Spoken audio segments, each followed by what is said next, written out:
Welcome to the Comfy Chairs, a podcast from 123 Limited. I'm Kate, and today I'm sharing a comfyHQ segment where we get practical about what it really takes to lead well. I'm answering two questions that land at the intersection of connection and performance. First, what role does mentorship play in leadership development?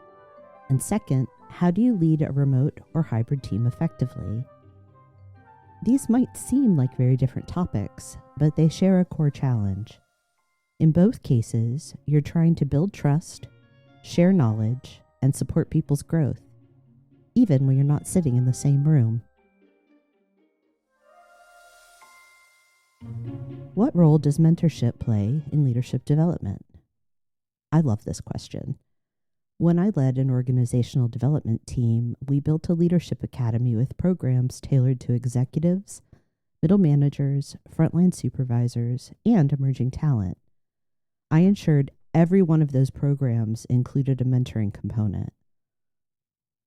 Whether it was 12 weeks or 12 months, we hardwired mentor relationships into the learning experience for current and future leaders.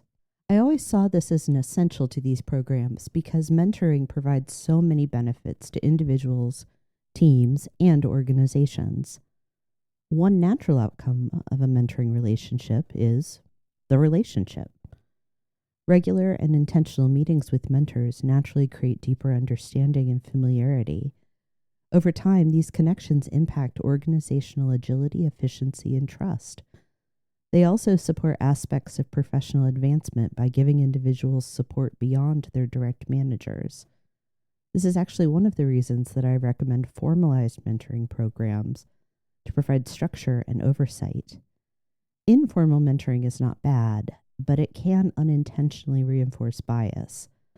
With the structure of a formal program, you can improve access, exposure, and equity for underrepresented employees. While race and gender are obvious and important considerations, very nuanced considerations in fact, mitigating bias extends beyond those factors. Tenure, professional background, personality, all of these and more can be unintended barriers to great mentor relationships. Imagine a quiet, introverted employee who has great potential and needs guidance to find her voice and be comfortable in larger groups. Left to their own devices, many senior leaders might overlook this employee, but a mentorship program could make a match that benefits her and the entire organization. When leadership development provides mentoring opportunities, it allows you to cross-pollinate personalities, functions, and countless other populations within your organization, and provide the space for people to create significant connections. In addition to these connections, learning will spread. During an effective mentorship, what I know becomes what you know. Good mentors pass on the lessons they've learned from both wins and losses. They are generous with their time, yes, but also with their knowledge, information, and other connections. Great mentors go one step further. They are open to learning from their mentees. A senior leader can share their career path and the steps and missteps that got them to the C-suite. And they can learn from their mentee about things like new trends and technologies, if they remain curious. In addition to the benefits of learning, when mentors are willing to become students themselves, they demonstrate respect for the experiences and budding expertise of others. This impacts the individual mentee and the organization's culture. The shared learning that can happen in mentorship is a message. It says, we value learning and we value everyone's contribution. One author calls this a virtuous circle. The benefits continue to grow for everyone involved. While closely connected to learning, the last outcome of mentoring I want to call out today is knowledge. Knowledge sharing or knowledge management has developed into a discipline. Mentorships can play a significant role in this process. Mentors have the opportunity to share their tacit knowledge, making it explicit and known to others. A side note, a really great mentoring program will provide the right resources for the mentoring pair to record this know-how and ensure it doesn't get lost down the road. Even passing knowledge from one person to another helps increase a team's shared knowledge, and promoting mentorship makes this standard operating procedure. So, what role does mentorship play in leadership development? It connects people, spreads learning, and preserves knowledge. But more than that, it reminds us that leadership isn't a solo act, it's a shared experience. How do you lead a remote or hybrid team effectively? In its 2023 Global Human Capital Trends report, Deloitte offered this insight about remote and hybrid work. Greater interconnectedness and the blurring boundary between home and on-site work give organizations a unique opportunity to experiment with not where, but how work should be done. Location and modality become secondary to the needs of the work and the workers. Recent return to office mandates have muddied the lessons we learned during the pandemic. What many leaders have lost sight of is that it's not a matter of if we work remotely, but how we do it well. Despite what the headlines say, this isn't about culture or innovation. It's not even about real estate. The real problem is that most managers struggle when they can't lay eyes on their employees.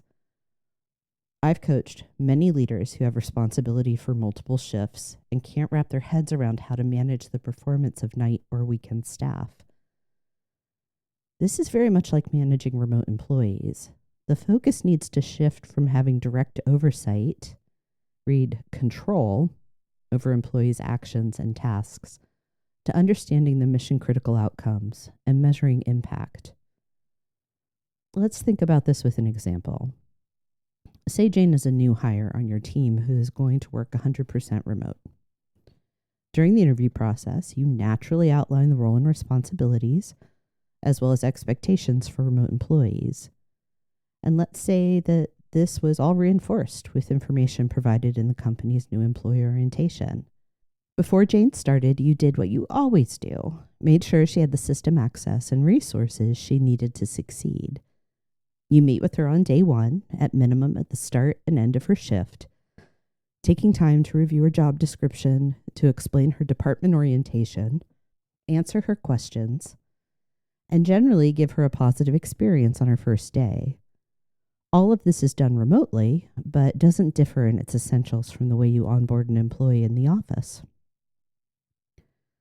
Let's fast forward 1 month. Jane has completed her initial training, and you're ready to give her a small independent assignment to see how she's progressing. Again, the difference here is the virtual versus in-person meeting. In either scenario, you outline expectations, due date, parameters, deliverables, and the like, confirm understanding, explain how you will follow up, and ensure Jane knows she can reach out to you or others for help. During the assignment, you check in with virtual meetings, email, or whatever channel you determined, and when the work is done, you verify that it meets expectations, provide feedback, and move to the next assignment. All of this mirrors what you do for on-site employees. This is true for all aspects of managing remote or hybrid employees. What many leaders and remote folks struggle with, though, is creating a sense of connection. We've heard a lot about the value of so-called water cooler moments. Let me be clear. I do agree that in-person work has qualities that remote work lacks. There is more spontaneity in the connections and passing encounters. Of course there is.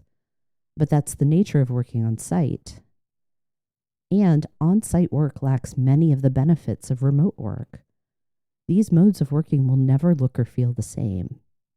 So we have to be willing to redefine what connection looks like for remote employees.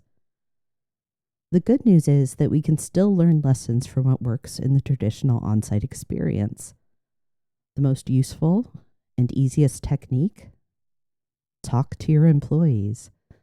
Whether they are on-site, hybrid, or remote, the best way to engage with people on your team is with ongoing dialogue about their work, their preferences, needs, and aspirations. For any moment of contact you have with an on-site employee, identify an analog for remote workers. Regular one-on-ones? Well, obviously, this happens with virtual meetings. Casual conversations at an employee's desk? Substitute a text or chat message. In fact, book 10 or 15 minutes every day to send a quick note to your remote team, something that mirrors the types of off-the-cuff questions and conversation you have with on-site staff. How was your weekend? What do you need today to keep on track with that report? I went to a new restaurant last night and want to tell everyone about it. It won't be exactly the same, but it doesn't have to be. Remote work brings different benefits, and part of the deal is losing some of those unplanned office moments. The key is to acknowledge that trade-off and talk about it. Make it part of the conversation you are already having, or should be having, about the employee experience. The only real difference here is how intentional you have to be. And at the end of the day, all good leadership is intentional. So the small increase in effort and attention to the details will be a natural expansion of what you already do. Leading remote and hybrid teams isn't about reinventing management. It's about staying consistent, getting intentional, and being willing to connect in new ways. If you're doing the work of leadership well, most of the skills you need are already there. You just have to apply them with greater care.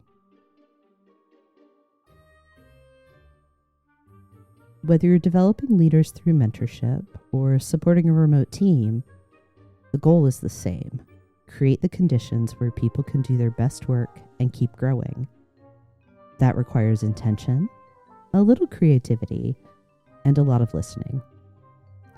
If you're looking for support to strengthen your leadership programs or team practices, that's the work I do at 123 Limited. You can learn more or reach out at 123limited.com. And if you have a question you'd like me to explore in a future comfyHQ episode, send it my way. Next week, I'll be back in the comfy chairs with a conversation about confrontation with my father as a special guest. Thanks for listening.